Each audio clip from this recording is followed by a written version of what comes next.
Supernatural made angels look like tired office workers in trench coats, then casually showed Pamela getting her eyes burned out just for trying to see Castiel, and left Sam and Rowena traumatized after glimpsing Lucifer's real face. So yeah, if you still picture angels as Jimmy Novak with better lighting, the show played you. Let's break down what supernatural angels actually look like. The human vessel is basically angel camouflage. The first thing you've got to understand is that Supernatural is almost never showing you the angel. It's showing you the rental body. Castiel isn't Jimmy Novak. Lucifer isn't Nick. Michael isn't Dean Winchester. The vessel is the thing keeping reality from having a full system crash every time heaven sends somebody downstairs. And the show makes that clear from the moment Castiel enters in Lazarus Rising. Dean has just clawed his way out of the grave. Bobby is losing his mind. Every Hunter alarm bell is screaming, and then this random guy in a trench coat walks into a barn like he owns the lighting department. Bullets do nothing. A demon knife does nothing. Light explodes. Glass bursts. And Dean, because he's Dean, still tries to solve it with attitude and a weapon. Then Castiel spreads those shadow wings behind him, and suddenly the whole show changes category. That's the trick. The body looks human, but the presence around it doesn't. You're not seeing Castiel's true form. You're seeing the outline of something much bigger pressing through a man's body. It's like watching a nuclear reactor wear a tax accountant as a jacket. The vessel system also makes angels feel creepier because consent matters, at least in theory. Jimmy says yes. Dean says yes to Michael. Sam gets manipulated into saying yes to Gadriel while he's half dead, because heaven invented predatory fine print. Every angelic appearance is already uncomfortable. There's a cosmic being inside a person, using their face, voice, and hands. The wings are the one thing the show lets us see. Supernatural knew it couldn't show full angel forms every week, so it gave us the wings instead. And honestly, smart move. Those wings do so much work. They tell you an angel is present, powerful, and not fully human without forcing the show to render biblical nightmare fuel on a CW budget. Castiel's first wing reveal is still the gold standard. It's simple, shadowy, and way more effective than a big CGI bird moment would have been. The wings aren't cute. They're huge, dark, and almost threatening. They don't make Cass look sweet. They make him look like something ancient is standing behind Jimmy Novak's skin, and Dean is only seeing the safest possible version. Then you get the burned wing outlines when angels die, especially in On the Head of a Pin. Those images are brutal in the quietest way. No feathery corpse, no heavenly glitter, just a dead vessel and massive wings scorched into the floor like reality kept the receipt. And Pamela Barnes gives us the most horrifying warning label. She tries to look at Castiel psychically, he tells her not to, and she does it anyway. Her eyes burn out. Not metaphorically, burned out. Pamela isn't random either. She's a psychic who deals with ghosts, hunters, and occult nonsense. Even she can't handle one direct look. That moment tells you the true form isn't just bright, it's damaging. Human eyes are not built for it. A normal angel doesn't have to attack you to hurt you. You just have to see too much. Number 5. Unhosted angels are basically holy electrical disasters. When angels appear without vessels, the show gets even weirder. Early Supernatural treats them like blinding white light, overwhelming sound, and pure presence. They don't stroll into rooms, they overload them. Lights flicker, radios scream. It feels like heaven kicked a hole through the ceiling. That's why Castiel's early scenes hit so hard. He's calm, but everything around him is not. When angels communicate, the world reacts like it's being forced to host a frequency it was never designed for. Dean's ears bleed when Castiel tries speaking in his true voice before using Jimmy. Pamela loses her eyes. These aren't party tricks. They're symptoms of two realities colliding. Anna gives us another angle. Before she becomes fully angelic again, she can hear angel radio, and it's unbearable.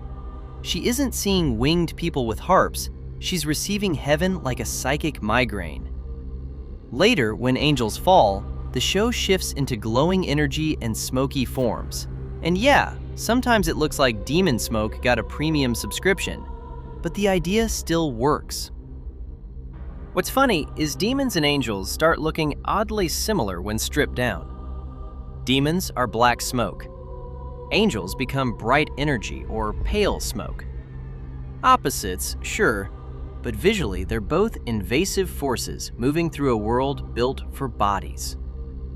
So when people ask what angels look like outside vessels, the answer is, from a human perspective, mostly pain, light, sound, and property damage.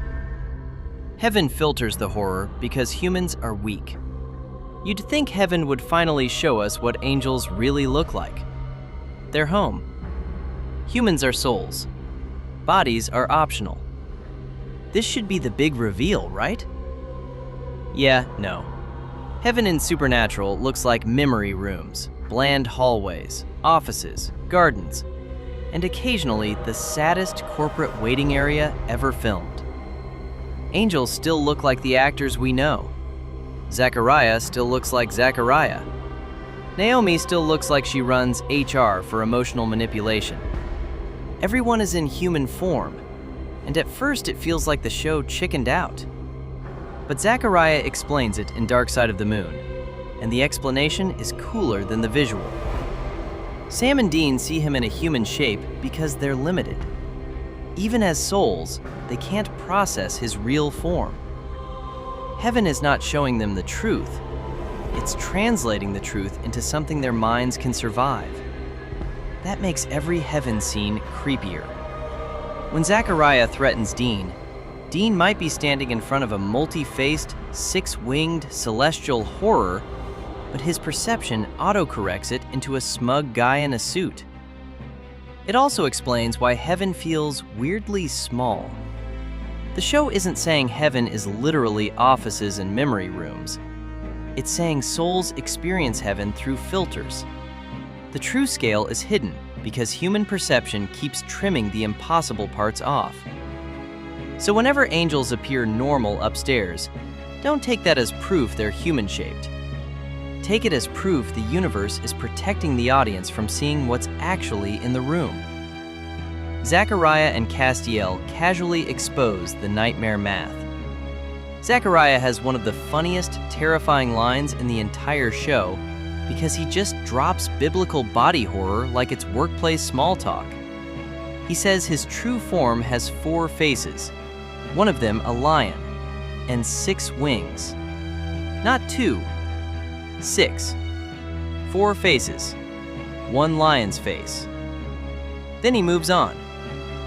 This man spends the season acting like heaven's pettiest middle manager, bullying Dean into saying yes to Michael, giving him cancer, throwing him into nightmare futures, and radiating angry assistant principal energy. Then you find out the real version looks like something ancient prophets would describe while crying. And Zachariah isn't even the biggest deal in heaven. Powerful, yes. Archangel level? No. So if his true form has 4 faces and 6 wings, what are Michael, Raphael, Gabriel, and Lucifer working with? Then Castiel adds the scale problem. In season 6, he tells Samuel Campbell his true form is about the size of the Chrysler Building. The Chrysler Building. Not a tall basketball player, a 1,000-foot landmark. And everyone just keeps talking like that isn't insane. That line completely changes how you watch Kaz. Every time he stands in the bunker looking tired, misunderstanding voicemail, or getting roasted by Dean, remember that the actual being is kaiju-sized celestial architecture. Jimmy Novak is the travel-sized display version. Michael and Lucifer show what happens when the mask slips. Michael gives us one of the closest visual hints we ever get. In season 14, Anael looks at him while he's wearing Dean, and through her angel perception, he isn't just Dean in a coat doing scary rich villain energy. He's glowing with blue-white power, with wings visible around him. It's quick, but it matters. Humans see Dean, angels see the weapon. That means every angel conversation has layers we don't see. When Castiel talks to Michael, or angels face each other in heaven, they may be reading shapes, power, wings, and radiant signatures completely invisible to us. We're watching the human subtitles. They're seeing the real broadcast. Lucifer is even worse because the show never shows his true face, but it shows the damage it causes. Sam sees it, Rowena sees it. Both are wrecked. And these are not fragile people. Sam has been possessed, tortured in the cage, killed, resurrected, soulless, and addicted to demon blood. Rowena is a centuries-old witch who treats death like a travel delay. If Lucifer's true face traumatizes both, that face is spiritually violent. And of course Lucifer would use it like that. He's not revealing himself for honesty, he's weaponizing the sight of himself. Season 5 Lucifer is calm and persuasive. Later, Lucifer's a bratty apocalypse energy with daddy issues. Under both versions is the same thing, an angel so terrifying that seeing him clearly leaves scars. That's why Nick's body never mattered. The vessel was just the mask. The monster was always behind it. Angels are multi-dimensional celestial intent. The best description comes from Castiel himself. Angels are multi-dimensional wavelengths of celestial intent. It sounds like nonsense until you realize it explains everything. They're not just giant glowing people. They exist in ways humans can only partially process. Imagine a drawing trying to understand a cube. From one angle, it sees a square. From another, a line. It never gets the whole object. That's humans looking at angels. So one person sees wings, another sees light. Zechariah describes faces. Castiel gives skyscraper scale. Pamela sees too much and loses her eyes. Anael sees Michael's aura. Sam and Rowena see Lucifer's face and get mentally drop-kicked. Those aren't contradictions, they're fragments, slices of something bigger. That's why the show not showing the full form was probably right. I know, annoying, but true. If Supernatural had revealed Castiel's true form, we probably would have gotten a glowing bird giant and years of fans arguing whether the lion face looked goofy. That little limitation is why the best angel scenes feel huge without turning into a video game cutscene, because the show keeps making your imagination do the expensive part alone. And honestly, the mystery is the point. Angels in Supernatural work best when they feel too big for the frame. Castiel's first entrance still hits because we don't understand what walked into that barn. We see the lights, the wings, Dean's confusion, Pamela's burned eyes, and this quiet man says he pulled Dean out of hell like he's discussing groceries. So what do angels actually look like? They look like whatever your mind can survive seeing. A man in a trench coat, a shadow on a wall, a burning outline on the floor, a lion-faced, six-winged horror, a skyscraper of celestial force, Lucifer's face when he wants you broken. And maybe that's scarier than any full reveal, because the second you clearly see the monster, it becomes smaller. Supernatural's angels stayed huge because the show kept them outside the camera's reach. So would you have wanted the full true form reveal, or would that have instantly ruined the cosmic horror vibe? Drop your take in the comments. And if you want more Supernatural lore deep dives that make old scenes feel 10 times weirder on rewatch, subscribe. because this show gave us 15 seasons of mythology and somehow still left the biggest nightmares off screen.